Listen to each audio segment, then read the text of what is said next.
Welcome to Launch Code, a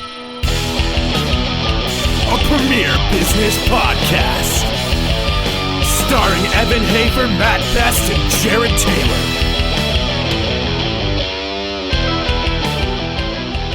All right. Well, we're all kind of looking at each other how we're going to start this. That was one hell of an intro, Dave. I really wanted you to go hard on the intro like you've been doing. No, my intros are really bad. Like they're super bad. So I'm just going to go for it. We've got a fantastic guest for you guys today. We've actually got a couple people in our hotel room at a SHOT Show, and it almost turned into a very strange situation with people fighting over the bed. JT and another guy from Sitka. Johnathan Hart, welcome to the show. Thank you very much. Do you go by Johnathan or John? Johnathan. Great, perfect. Well, I think we need to start with, your company. So tell us a little bit about your company. Most people know of your company, but they might not know a lot about you. So if you could tell us about the company and then tell us about you. Like, where'd you grow up? What were you into recreationally? And then how did you get to where you're at? Wow. Great. How about that? Fantastic. Cue the topless house cleaner. Yeah, it might be the maid service, you know. Did I get a bad time for a massage therapist to come by? Yeah. Really sorry about actually, that. I think the timing is perfect. Great to be here. Thank you. Thank you for having me. So where to start? I grew up Bay Area, San Francisco, north of. A very anti-hunting community. I would say most people stereotype it as that. What's interesting in terms of the area is actually most people aren't. And you grow older and you reflect on who says what and what they want people to think of you and what they do. There's actually a lot of hunters. But it's just something in our super democratic state that keeps people from talking about it. But yeah, we grew up in a community that was heavy in the world. I'd say more so in duck hunters than anything. But one of the most unlikely places in the world that you would think that the next, this is a leap, greatest hunting brands ever would be born from. And that's an accurate statement. Sitka is Sitka, like first through 10th place, like they have first through 9th. Like they have no equal. Wow. It's like BRC, like first place by a mile. Yeah. So why? I think similar to a lot of the businesses that come out of the Bay Area, generally recognized as being a tech area, but I think more importantly, it's an area that is that promotes and is comfortable with just pushing and taking risks. If you believe in something, you do it, and that's, you know, looking back at the last 13 years, I think that's what it was. It was the belief in something with the group of people that just got behind it and pushed. And ultimately, that's what Sitka became. And so going back to your original question, and I'll really stop me from going down the rabbit holes because I'm bad at it. But personally, family-wise, we were an outdoor family. And we spent most of our time recreating in the outdoors. Big appreciation for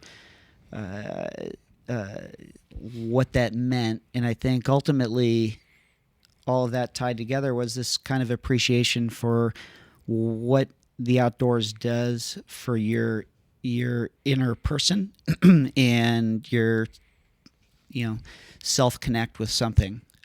We were not a church-going family, but the outdoors was our church, which kind of sounds cheesy, but it was. I like that. We were, I would say, we were raised as a family that got after it. I don't know how else to, regardless of what the sport was or what the endeavor was, but it was, chase your dreams. Does your guys' gear kind of encompass all of the outdoors, hunting? I mean, I have a general understanding of it, but like, what is it all about? Yeah, so from a gear perspective, it's funny because we are in a place where we're totally focused on the hunting space. At the most, I would say at the most devoted level of the spectrum, which, I mean, you think of like the craziest hunters in the world, and crazy is a loose term, but I would say the sheep hunters that end up in the Northwest Territories with a backpack. Yeah, so we had Donnie on the show yesterday, and basically we were talking about how the barrier to entry to sheep hunting is two things: one, can you afford it, and two, can you physically do it? Right. So I would classify. There's a phrase you'll hear. Western hunter, which is spot and stalk, more arduous terrain, up and down, as opposed to Texas or the South. Just being flat. Right. So their gear is. It's the detail and technical aspects of it, components of it is phenomenal. It's not smoke and mirrors. And when you wear it, and I have a ton of it, and it's the only thing I'll put on my body when I duck hunt, and I duck hunt a lot. You ever been in a situation like, you just want to put your hand somewhere and there's a pocket there, or everything is in the exact right spot. The zippers, you can't destroy them, you can't mess with them. Like everything, like he said, is done to the nth degree for the most extreme levels of the sport. Yeah. So it makes it easy when you focus on just the pinnacle user.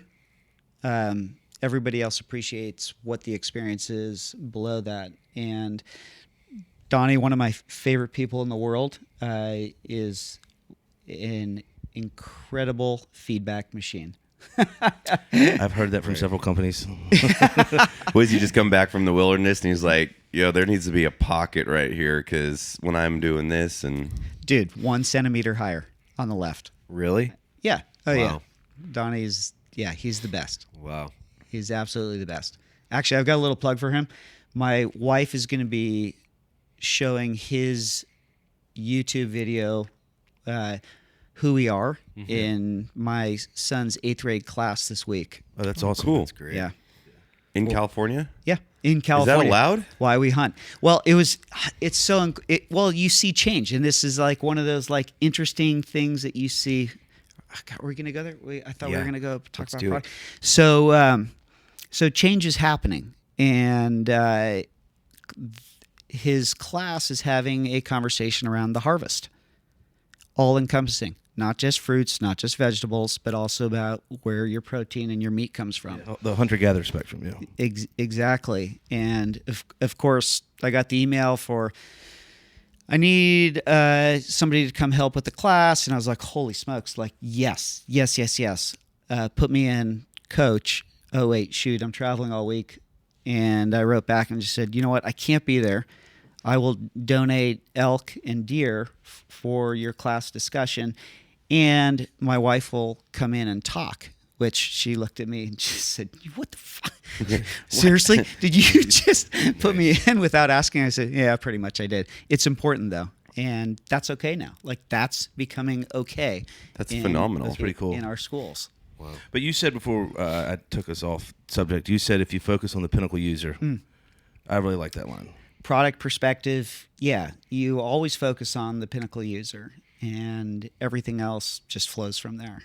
It makes it harder, a lot of work in the beginning, but... Now, by pinnacle, you just mean kind of the user that's going to use it to the utmost potential and really push the gear to the limits of its max it out, yeah. And you can look at it a couple different ways. One is days in the field. One is the most, I would say, the most critical in terms of what is it. Does it work? Why did we make this? Is it intentional? And that person is very exacting in what their expectations are, which is great. It makes it easy. It actually becomes pretty black and white in terms of what you make.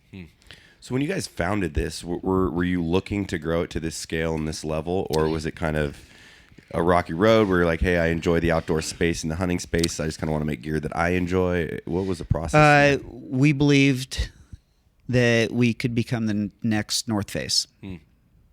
That was it. So not to dream big, but yeah, it was pretty big. And I think it wasn't just the product, but a lot of it was around the brand and what the brand meant. And we looked at what, we'll just pick North America, and we always looked at everything globally, but just picked North America. And, for us, the biggest litmus is Cabela's or Bass Pro. And you walk into a Cabela's or Bass Pro and you go, okay, what's the floor set? Why do they have X, Y, and Z? Well, yeah, but these brands don't really mean that much to these consumers. But we are that brand, and we believe that we can touch all these all these consumers in a meaningful way. Why don't we have the whole floor set? We can build a product. Right. We can solve the problems that consumers are looking for, and we can build a brand that people get behind. Mm-hmm. And yeah, so that was sort of the big picture. What does it mean long term? And I think we're well on the path to being there. I mean, not $2 billion in revenue, but so it's many not parallels between these two brands. I absolutely love this. What's the genesis story of it, in the sense of, were you in business before? Did you have another apparel companies or clothing companies? What would you do before, and then how did you get into this? When I was 15, no, was it 14 or 15? I can't remember which one. So every summer would start with from Dad. So what are you going to do this summer? Always the question, really asking, like, what for work? What were you going to do this summer? And so when I was 15, couldn't drive yet, was doing landscaping for the local landscaping company. Next year, 16, what are you going to do this summer? Well, I'm going to go back and do the same thing. It was great money, felt good, outdoors. Got a nice tan. I did that too in the summer. Shirts off. I mean, absolutely. Yeah. Before skin cancer was invented. Yeah. Oh. Yeah. It's totally overrated. Right. And he just said, well, why would you go do that job for somebody else that you can do yourself? He goes, just stop and think about the network of people that we know. Couldn't you do half the work and make twice the money now that you have a car? It's like, okay. Yeah, you're right. And so that's what that summer was. Half the work, twice the money. And ever since then, our dad was very entrepreneurial in spirit, and he kind of drove that into us. And my path as from a professional perspective, was always jumping around different businesses, trying to understand, how do you build businesses? And it was never about what job can I take just to cruise along with said brand. It was always about, how do I go into a company, understand a certain part of the company, looking at the big picture, and thinking about what happens that one day when the idea pops in your head and you go, you know what, this is the idea to build a company around, and you understand every part of the business. And so it's kind of a roundabout way, but it was very intentional over a 10-year process of understanding how to build businesses, which took me from the .com boom to the wine industry to being a treasure hunter in the South Pacific. It was all about understanding, how do you build businesses? And when the aha moment came, that was it. Right. Certainly driven by inspiration. I mean, from a very young age, I've always been a total gearhead. Love to make the outdoor experience a better experience. And it was kind of just an alignment. You say 13 years you've been in business for... Yeah. Oh. It's funny. One of my buddies, we were rafting, and it was like super cold, dark, and we're out in the middle of the Frank Church. I don't know if you know where that's at. Oh yeah. And we were heaving this fucking big boat down the water, and it was just a nasty day. And he's just comfortable could be. I was wearing Gore-Tex bibs and I was freezing my ass off. He had a dry suit on, and he's like, I was like, man, this fucking weather. And he goes, there is no such thing as bad weather. I'm like, what are you talking about? It's like, no, there's just bad gear and bad choices. And I was like, oh yeah, you're right. The next year, my dry suit is like the most fantastic piece of equipment I've ever owned in my life. Like that thing is. I'm gonna guess amazing. 99% chance it's a CocaTat. You know it is. It's a Gore-Tex. Yes. CocaTat with a hood, Full piece. and it Bomber. is. What It is that? What is a bomb. CocaTat? Matt and I'll Google that when the show's over. We have no idea what you're talking What is about. that? So CocaTat is the strongest brand in the world of water sports. I argue that they are the best. They're the best builders of not only just waterproof but water or airtight pieces of outdoor protection in the world. Small business up in Arcata, Northern California, still keeping it American made, the whole deal. Employ, it sometimes feels like half the city in a little That's awesome. foggy little community right on the coast. And they test their gear every day out in the Yeah, that's water. up towards Monterey, right? No, yeah, about 7 hours north of Monterey. Oh, really? That like far north? Yeah. Oregon border. Almost to the Oregon border. Okay. Like right It's where like Weed, California, up there. pretty close. Yeah. So if you go Yeah. from Weed and head straight west, Okay. until you hit the water, Got it. they're an amazing company, and they've been doing this like the same thing. They pivoted 30 years ago and What said, were you they know, doing 30 years ago?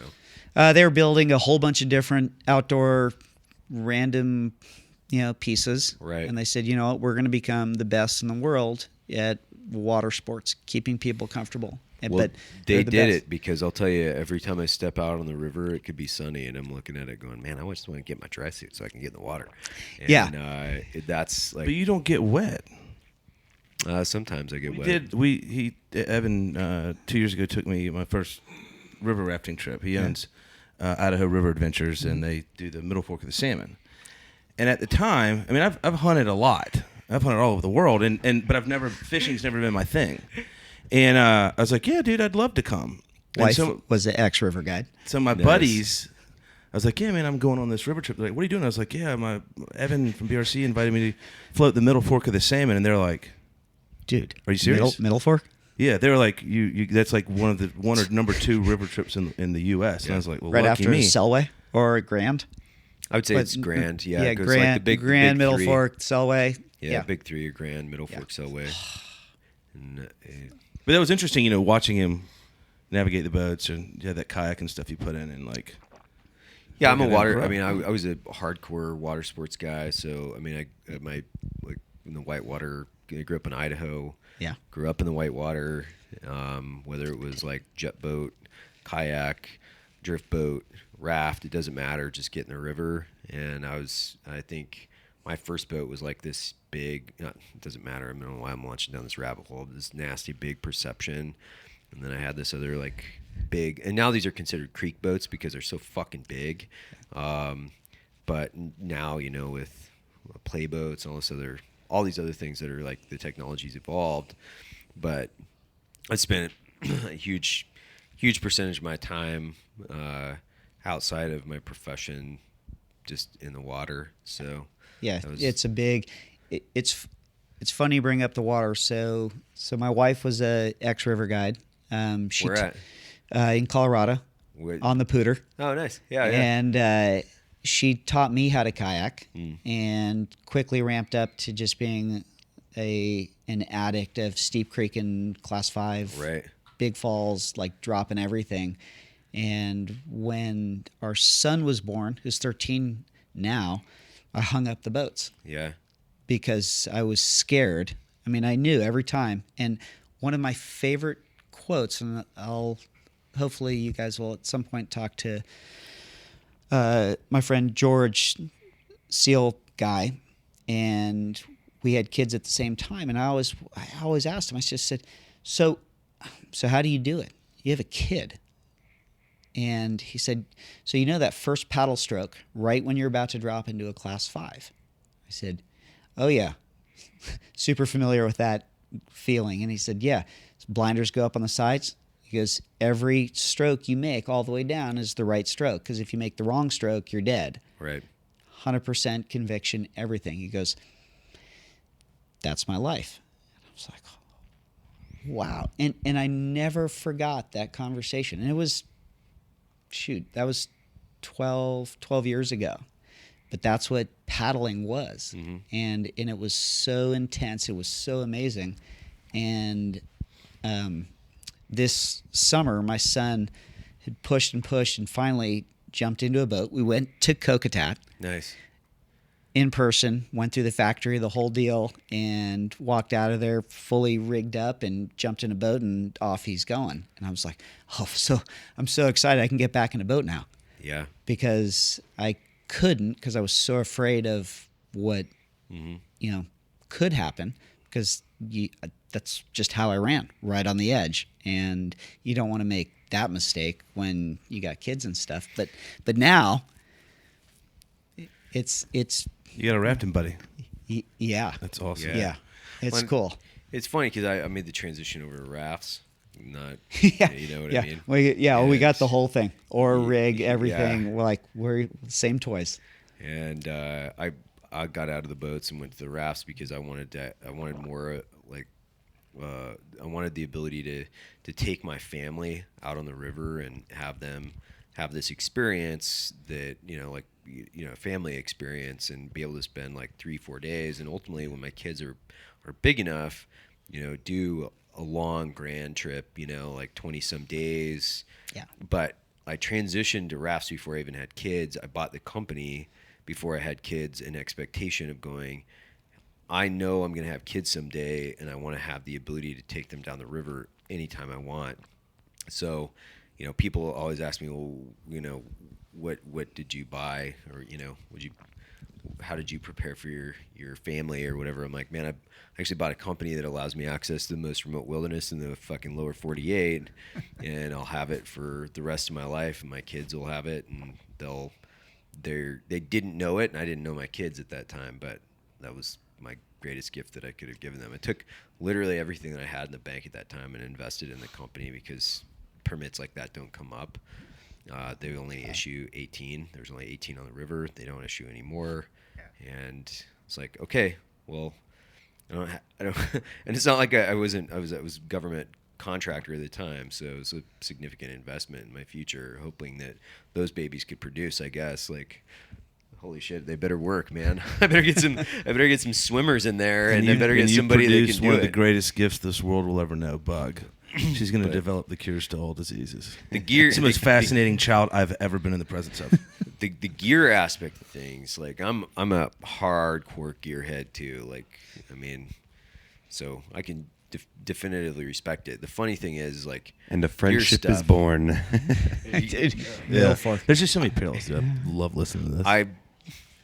I've not been hunting for like significantly for years. So like the Your brand came along when I wasn't really hunting, and then I had other brands, but they were doing the same kind of thing in the military space, right? So like Cry and a few of those other companies that are out there doing what you call the pinnacle user. Super familiar with all of them. Right. Yep.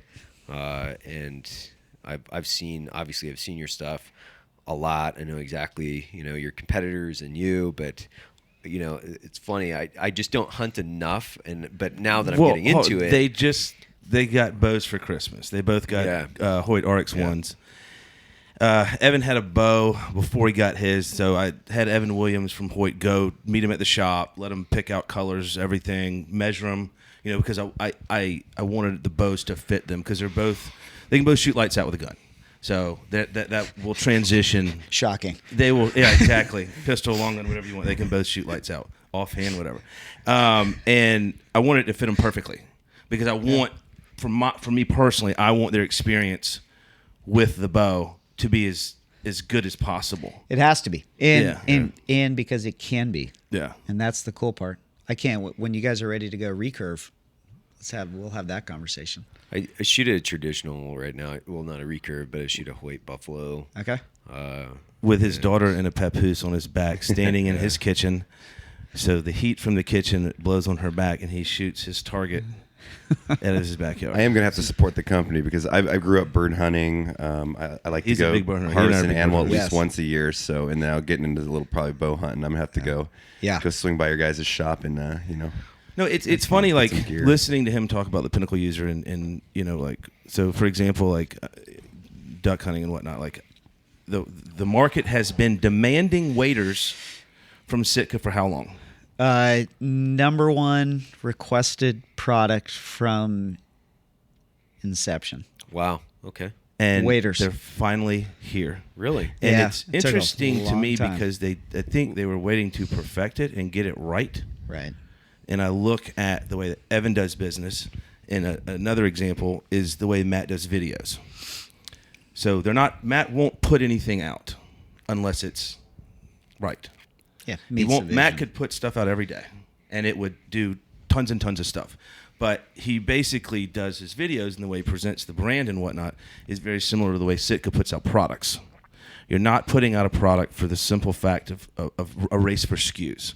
Like so when we were growing up, there was 4 Gatorade flavors. Now there's like 1,000. Evan could do that. Matt could do that. JT could do that. They could load the market with stuff, but they don't put out a product unless it's 100% right. And like I think that is one of the coolest looking things in the world. I really want to hear like when you had that aha moment.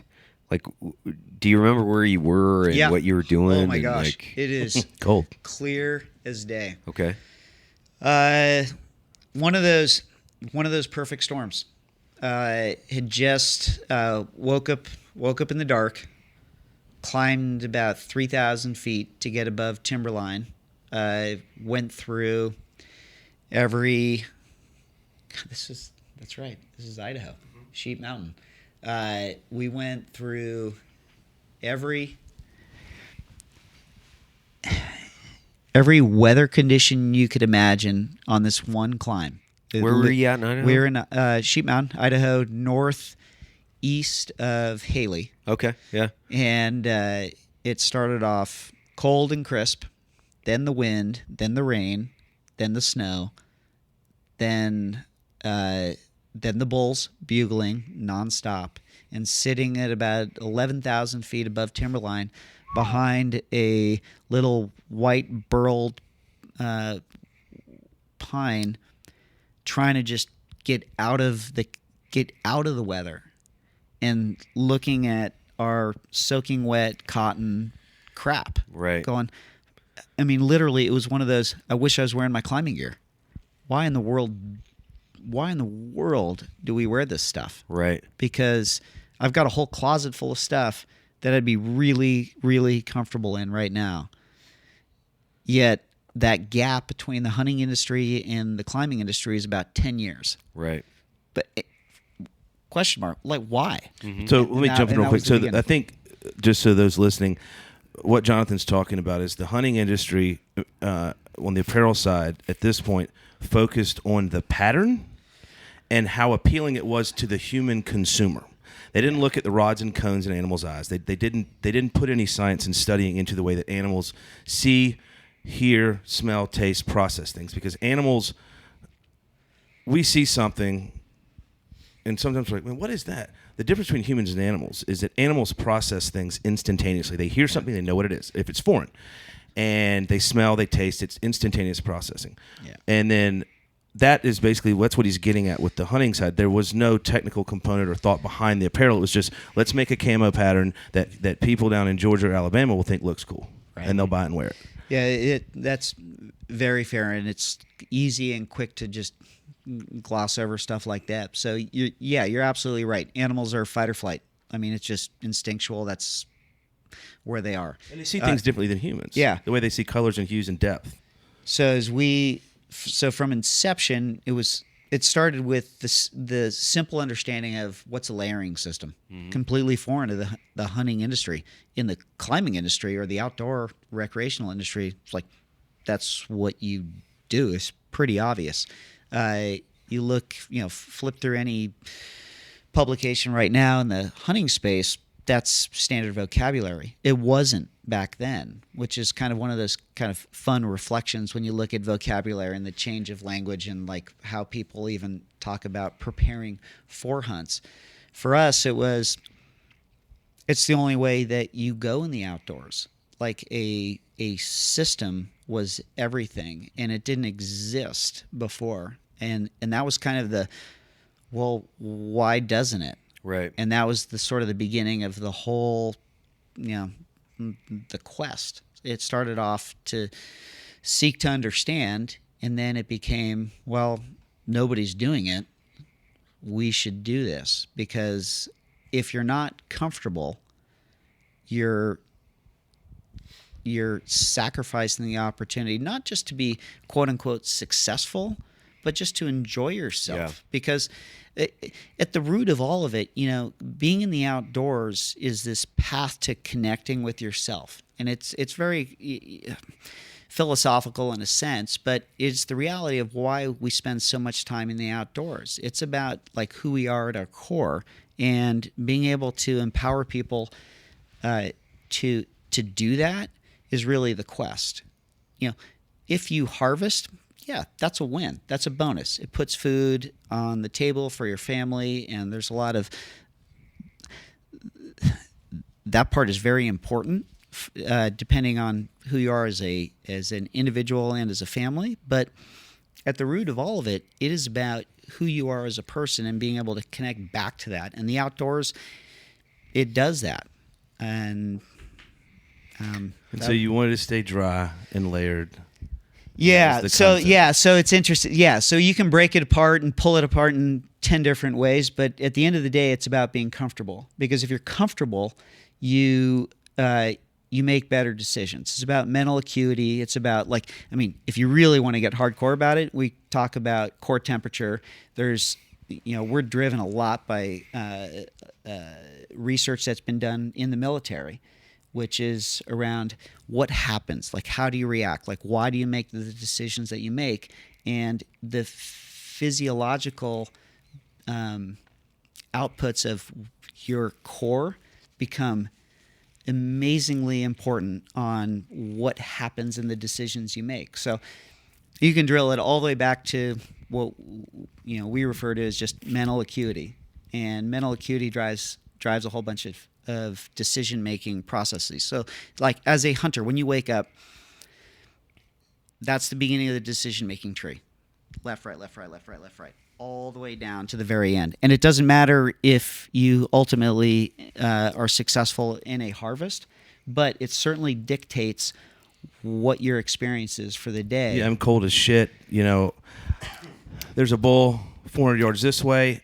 The smart thing to do would be go around the mountain and take a 2-mile trip to get to him on the other side. Right. Or I'm cold as fuck. I'm miserable. I'm tired. My knees hurt. My legs hurt. Fuck this. I'm just going to hope that I'm just going to beeline to him and maybe he'll still be there. If you're it never works out that way. If you're uncomfortable, you're distracted. Mm-hmm. And if you're comfortable, you're not distracted. And Would you guys say that's accurate in Ranger School and Q course and all that stuff? And I mean, maybe a little bit, right? You're were super you ever comfortable in Ranger School? Well, Let me no, rephrase but that I mean, question. ultimately, you're kind of just checking the box and putting one foot in front of the other. So I think that Right. the payoff not necessarily is finding the animal and being able to harvest it. It's just keeping going. So Yeah. a little Key bit of to- a parallel, but the not key to getting not through as- Ranger schools, they don't want you comfortable. And they want to force you into being as uncomfortable as Right. possible. Like they're trying to make you as distracted as possible with everything that they can put on your plate. So they want you to be cold. They want you to be wet. They want you to be hungry. Well, that's the whole they purpose. want you to See do how all you that. just talked about if you're going to take the 2-mile trip to the elk or Yeah. beeline it for it. It's the same decisions you have to make under stress in the military. Like, how am I going to set up this linear ambush when I have to do an 8K infill and I'm super tired, super uncomfortable? What decisions are you going to make as a leader? It's the same exact thing. And then, taking Exactly- shortcuts in the exactly rear the will take same. them out. Yeah. And if you can do it like that with all the other fucking distractions and block out the weather, the fatigue, the hunger, everything, if you can do it there, and you apply good gear to the same situation with food, with sleep and good gear, chances are you're going to do it well. Right. Right. So that's the whole premise So like of if that. we took Jonathan to like the guys at Rangers, we're like, hey man, we got some clothes. We want to get these candidates really comfortable. What do you guys think? They'd say, get the fuck out of here. They would say that sounds great. I mean, it's a new army these days. It's- They'd probably like, can you fill the pockets with food? I think I know the answer. The RIs would go, fuck yeah, send it all down. We'll take it all. Yeah, the RIs RIs, would be like, would be super comfortable while the students are. I've hating got their a life. like super quick like side story in this where it's like I was in like the equivalent of Ranger School in the Special Forces, the Q course, and I had this TAC, which is the guy running the entire evolution, and it's like raining and sleet, and it's like the worst type of cold because it's not snow, it's like soaks you to the bone and then it freezes and you're just like absolutely the most miserable physically. My hands didn't work. Like you're borderline hypothermic for like several days where I was just begging for hypothermia. Like I just wanted hypothermia because that's like the honorable way out. Like they're going to have to fucking medevac me. This is $1 great. million injury. This is great. Stab You know, myself like in the leg. I'm going to get out of here. Right. And this TAC, man, like everybody's like jackhammering. Like we lost 50% of the people quit and just the most miserable situation. The guy is just like, nothing, stone faced, like doesn't make a move. You never see him like jackhammer, just absolutely. And he's in the same weather you are, wearing what looks to be the same amount of clothing, which is just cotton fatigues, basically, right? Just that's it. We didn't. They wouldn't even let us put like Gore-Tex or anything on. And I ran into the guy in Baghdad, Iraq, like 6 or 7 years later. And I was talking to him. His name was Russell. His last name was Byron Russell. Was his name. I was like, man, you are like a machine. You're like a robot. Like, how did you do what you did? Because I was like the coldest I've ever been in my life. Like everybody was fucking miserable. He's like, oh shit, I was wearing a 3 mil wetsuit underneath. You guys were miserable. I remember that. That's funny. He was a candidate or instructor. No, he was an instructor. Oh, okay. I mean, he has to have like that godlike presence. Right. Right. And you're like, this guy's the hardest dude I've ever seen in my life. I had on a 3 mil. And he's like, oh wetsuit, God, yeah. yeah, of course. Like, yeah, I was wearing a 3 mil wetsuit, dude. Like, oh my God, I remember that. That was horrible. That's unbelievable. I would. He's like, I'm a huge pussy. Our big game product line manager, John Barclay, he specifically, you know, he taught Special Forces survival up in Kodiak. Cold weather training for SEAL teams. Yeah. Yeah. Mm-hmm. And he had this rewarming drill. And it was you load up, put your whole kit on, everything, walk out onto a frozen lake until you break through. Fuck that. And then you're I'll say that for everybody in the room. Fuck that. and then walk out. And it's an amazing exercise because you learn the power of your inner core and how you can actually drive from the inside out. And you just go. Like you just turn it off, turn the pain off, and realize that it's a survival, you're in a survival situation, but that you will survive. Right. It's uncomfortable, but that's okay. That might be the shittiest thing I think I've ever heard of someone doing to another person. Oh, yeah. Well, and coming up with that, Keep I'm like, dude, walking you're... until you fall through. How long did it take you from idea to your first sell? 24 months. Wow. What was the first product? Like, you had to add on to his Six question. 6 pieces. So we had 6 pieces, basic. So we've always been system thinkers, and we started off with 6 pieces: pants, shirt, jacket, hat, whatever, gloves or something like that. I can't remember exactly what it was, but from day one, it was all about the system. We didn't start with just a hat or just a shirt or just a jacket. It was, this is the kit. And I remember we took our first order in January. I think it was at SHOT Show. Oh, really? Wow. And then it was, holy smokes, we need to figure out how to make this. Who was your first order? did you say? Schnee's, Bozeman, Montana. Cool. John Yeah. Edwards. Yeah. That's awesome. He was the man. He believed in us. He completely he appreciated the concept right from inception and just said, I get it. I completely get it. I'm in. I'll drop everything else that I have, and I'll double down on you guys. And so, Wow. so we scrambled, just like every business startup does, and we delivered. The mantra that was drilled into our heads. Our business mentor was a guy named Jack Gilbert, who founded Mountain Hardware, and we. With Mountain Hardware, right? Who? You're familiar with Mountain Hardware? Yeah, of course. Yeah, small brand in the outdoor. Super tiny. brand. Yeah. Super tiny. Yeah.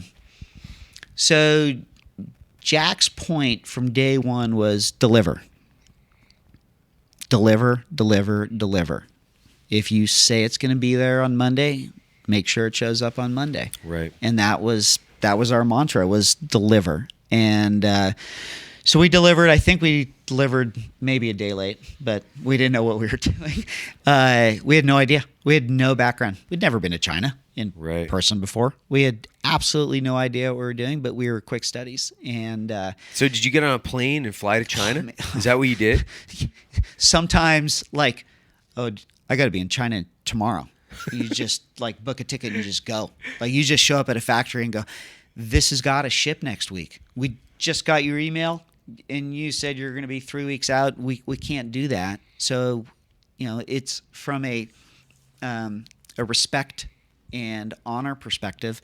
Having face-to-face conversations is really important in Asia. And so, yeah, sometimes you jump on a plane and you just show up. For those of you listening, you don't need to read the book Shoe Dog by Phil Knight, because you're basically listening to that book right now. Really? Yeah, it's the exact same thing. You just go. It's basically, I think that the basics of building a business are, believe in it. Like, don't go into it just, with one toe or whatnot. But when you have your idea, be passionate about it and give 110% of who you are into that business, because it's not just a business. It's a reflection of who you are, and people will understand that. They'll respect that. And ultimately, that's like the core of what your brand is. And so for us, we got an order. Holy smokes, somebody believes in us. And so we're going to deliver on that. And we delivered on a Monday. They dropped their catalog, and on Friday they called back and said, we need to 10x our order. Oh, shut up. Really? And it was, holy smokes, this just happened. Like, we're going. And I think year one was 5 dealers.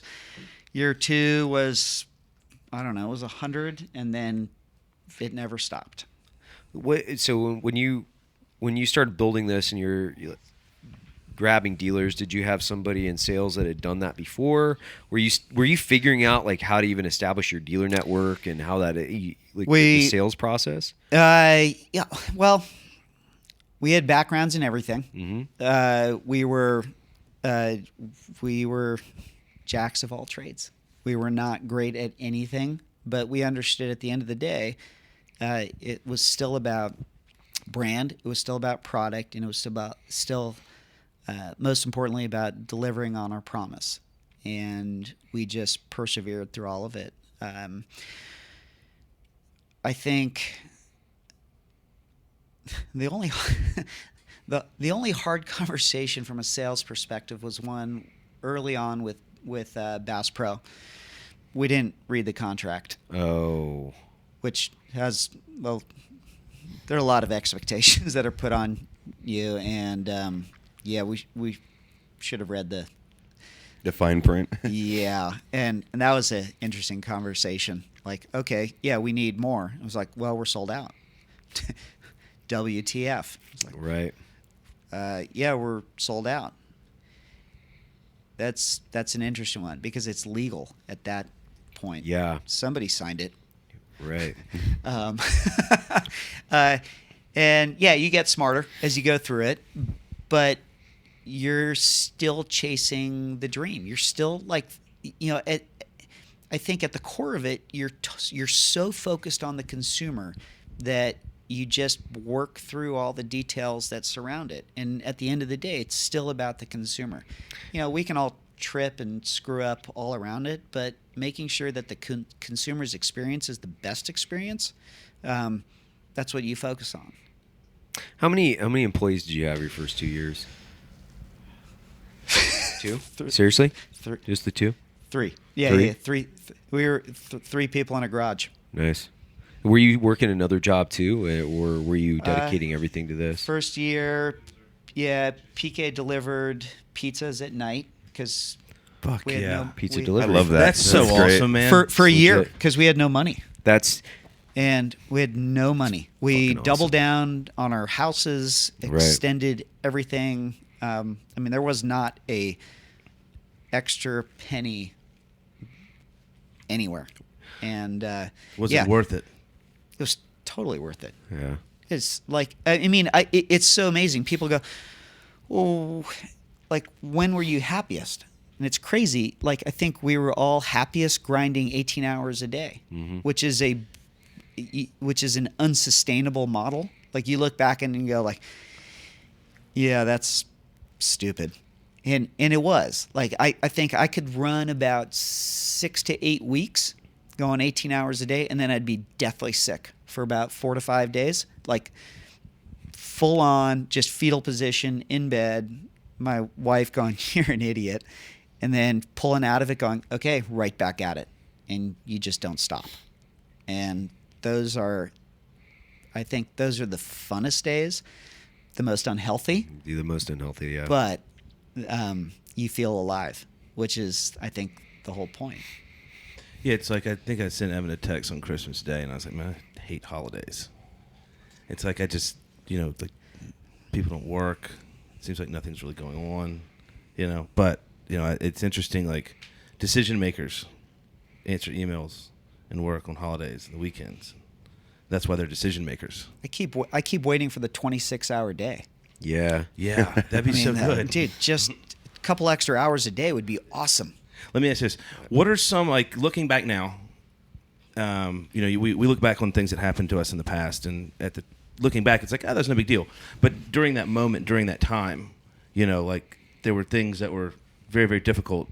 Like I ask, Evan and Matt this all the time. It's like what was the hardest part about Ranger School? And not now looking back, but like in the moment at that time, what was tough? And ask Evan the same stuff. And like looking back, when you were in that moment, in that day, what were the hardest things, most difficult, trying, challenging things that you had to do? Pretty easy. Not being with my kids. Yeah. That was the hardest part. With regards to business, not family, like the accounting or operations or things like that, or manufacturing. Like what part, was the most challenging?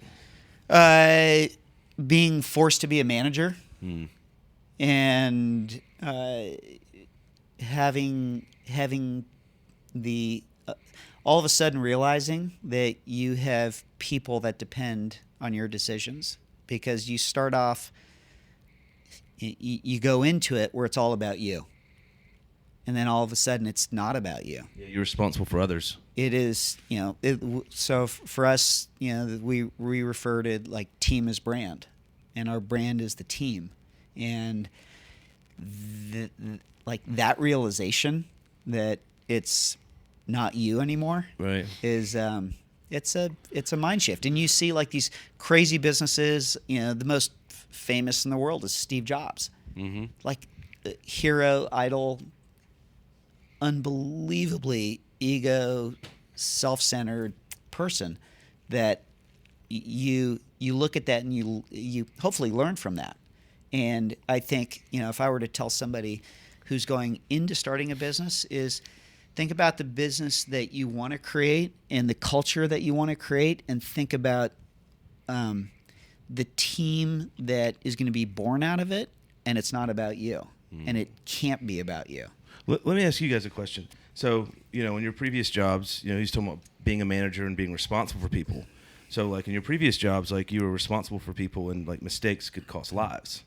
Like, how has that transitioned, with being, managing people and responsible for people and stuff, where the consequences is lost money and, like there's no one's going to get, they'll lose their life over a bad decision with regards to coffee. But like, did you learn from those situations being managers overseas of people and responsible for other guys?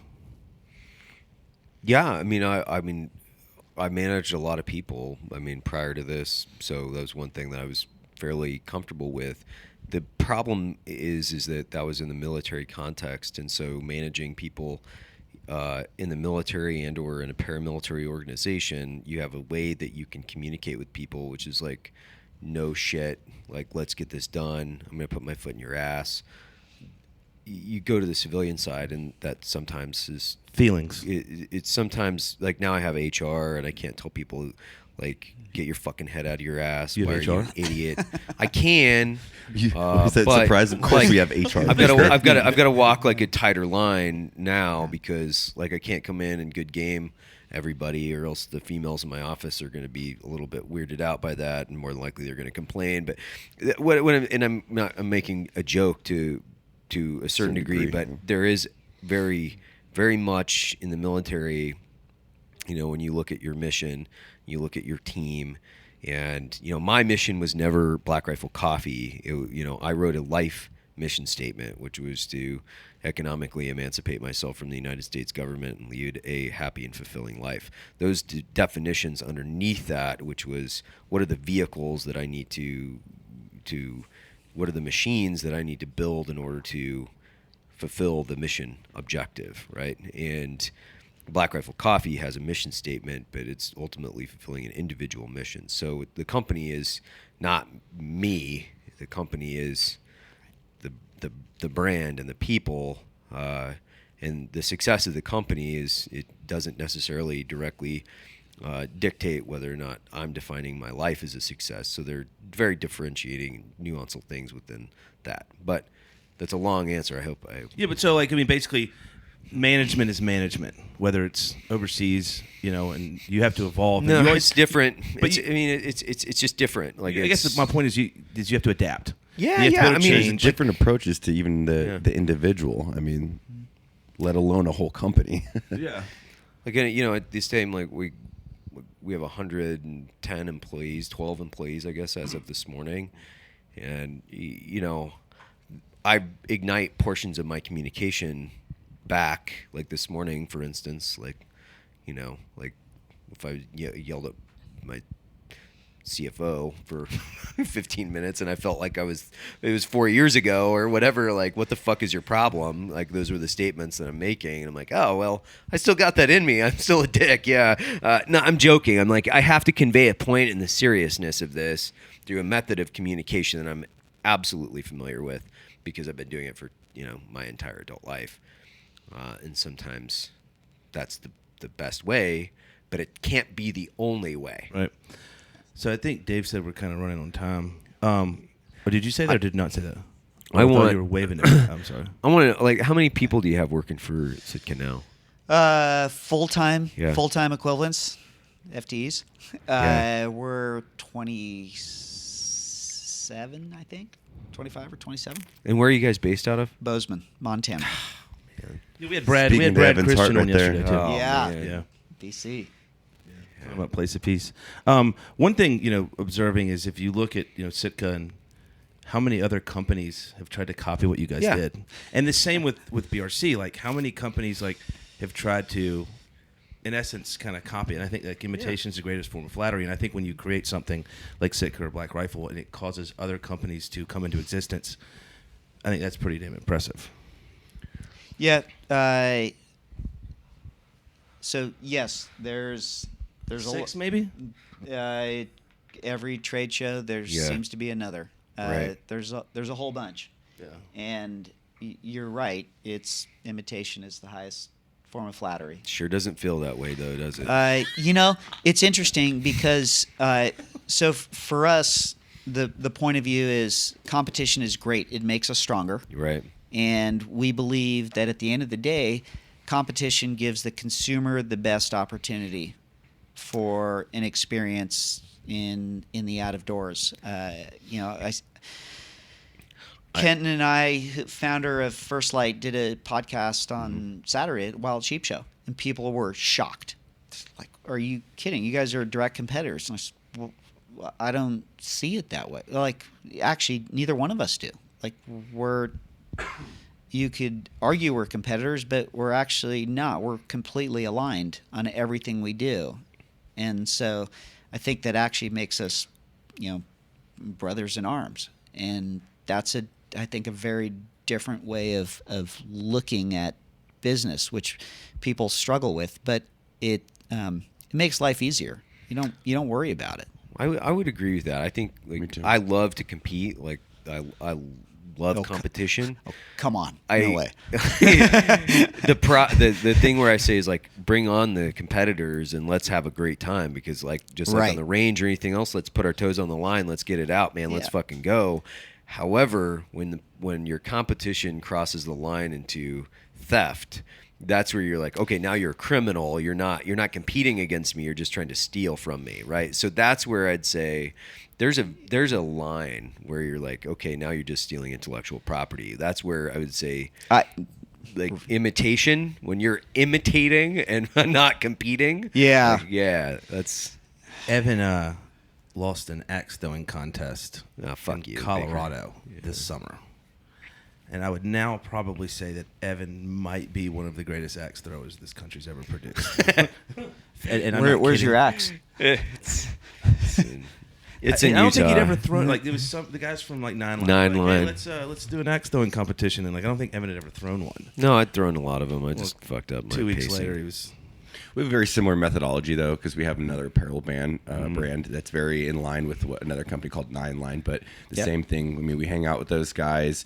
I mean, the space of the apparel companies is almost the exact same. But we see it the same way as you, where it is healthy competition, But it's good to have those relationships, because sometimes, if we put out a shirt, they put out a shirt. It's bridging that intellectual property gap. We'll be like, hey, man, like we put this out 2 years ago. Like, oh, shit, I'm so sorry. And we pull it, and then maintaining that good relationship. And honestly, if you're competitive together, you actually create a more rewarding space, because even the customer, right, they'll purchase some things from them. They'll purchase some things from us, instead of creating almost a line and a definitive approach saying, if you support us, you can't support them. And I hate that. I think there's enough room for everybody, considering. Yeah, and which is refreshing, because if you're thinking big, then you don't worry about it. Exactly. Right. And that's most people get caught up in thinking small, and you can't. You have to think big. You got to think longer term. The little things are distractions, and they're budget busters too. It's the little tiny things. Yeah. You get 20 little things going on, and you can't solve any big things, It's a little bit about tolerance, Evan's drinking my coffee. I'm okay with it, Because you're letting it get cold. I just can't drink the rest of it. It's really good. Yvonne Chenard, what do you think? Good question. A superhero for me. Good. Has been since I was a kid. And it's interesting when you talk about Yvonne Chenard's the founder of Patagonia, for people that don't know. Yeah, when you think about brands and brand loyalty, we were raised wearing Patagonia. Yeah. As kids. I went to a dinner last year, Henry's Fork Foundation, and Yvonne was the keynote speaker for a group of 100 of us. Wow. And I was really excited to go, like, shake his hand, spend time with him and all this stuff, and I just watched everybody kind of chase him and clobber him and trying to, like, do the meet and greet and all this stuff. I was like, it sucks. Yeah. Like, I'm not going to be that guy. But he's a hero for me personally. When we started Sitka, Let My People Go Surfing, that was our Bible. I mean, that's how we built. That's his book. Yeah, that's his. Yeah, his. I think that was his first big book. It was his best book. So yeah, I've read it cover to cover at least 6 times. It's the only book on my phone that I refer to when I'm flying. That's legit. That That's really cool. and the Constitution. Yeah. It's like Also the 2 legit. things on my phone. Yeah, he's a superhero, and what I think is amazing in in terms of just like sticking to your roots and your core, he's unwavering in terms of his mission, and it's the planet. Right. And I think it's a I mean, testament. you can trace that back to his climbing days. To I mean, it's always inception. been that way. They started off making pitons. the little- Pitons. yeah, and Yeah. From the beginning, he's never wavered. Ever. How old is he now? 70? He's late 70s. Yeah, and it's never ever changed from the time he was like 20 years Yeah. old and Yeah. a little dirtbag climber, like in the movie Valley Uprising. You know, Yeah. freaking Yeah. awesome, man. He's It's so good. has never changed. What do they say? He's like the businessman who doesn't want to be a businessman. Yeah. And then like you have founder of North Face, Dave Thomas or Yeah, he's Tompkins? the Wendy's guy. Dave Tompkins. Yeah, that's another one that like stuck to his roots and all the stuff he did down in Chile and all the way through. Patagonia and stuff. Yeah, Right. man. Who unfortunately passed away Yeah, yeah. with Chenard. Yeah, they no, it's awesome. Like you're watching people like that and hearing you say that stuff. It's really cool. Like starting with a plan and seeing it through. Yeah, what I would tell people, I think that hopefully are listening and kind of look at both of our brands is don't get hung up on the plan, but be really like look to your vision and with conviction and just focus on the vision. Plans change every day. You but can change your plan like underwear. Yeah, same pair. You can wear it 4 different ways. I don't wear underwear, so that's how I live my life. You don't have to worry about it. In the United States government, they just apply more plan. So they just print more plan, and then they send it overseas and print more and more and more plan, and just push more plan into more stuff. But focus on the vision. Focus on who you want to be, and just drive to that. Don't worry about the details. And have character, which is the ability to complete a task once the fun's worn off. Well, yeah, keep it fun. Yeah. God, you got to keep it fun. Well, Johnathan, we're running out running. of time, man. Okay. Thank you very much for coming on the podcast for us. And if you want to put out, where people can find you individually or just the company, now's the time to do it. Yeah, email me, Nice. jhart@sitkagear.com. It's about 500,000 people that listen to this, but That's Yeah, the that's- first. That's okay. Okay, perfect. I love Awesome. I love the engagement. Awesome. SitkaGear.com. That's pretty easy. Yeah, I'm here and available for anybody. And then all That's the social fun media part. is at Sitka. Yeah. Yeah. SITKA. super easy to find it. It's a huge brand. Yeah. Awesome. Well, Awesome. Thanks for coming on the show. Thanks a brother. lot. Yay. man. Thank you much.